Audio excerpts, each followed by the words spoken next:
அப்போ I am on the பஸ்னால் நான் பஸ்ஸில் இருக்கிறேன் அப்படின்னு அர்த்தம். we are on the train அப்படின்னா நாங்கள் ட்ரெயினில் இருக்கிறோம் அப்படின்னு அர்த்தம். they are on the plane அப்படின்னா அவங்க பிளேனில் இருக்கிறாங்க அப்படின்னு அர்த்தம். இப்போ he is sitting blank the motorcycle.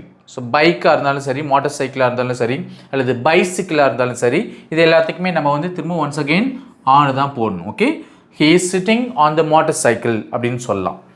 65 பாருங்க, she is blank the car அல்லது she is blank the taxi.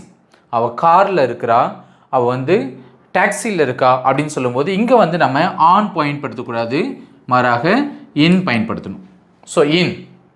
Okay, அப்போ பஸ்ஸுக்கு, ட்ரெயினுக்கு, பிளேனுக்கு, மோட்டார் பைக்குக்கு, பைசிக்கிள், ஷிப் இது எல்லாத்துக்குமே நம்ம ஆன் பயன்படுத்தணும். ஆனால் காருக்கும் டாக்ஸிக்கும் நம்ம வந்து இன் பயன்படுத்தணும். ஸோ கம்பேரிட்டிவ்லி பார்த்தீங்கன்னா இது கூட கம்பேர் பண்ணும்போது கார் டாக்ஸின்றது ரொம்ப சின்னது தான்.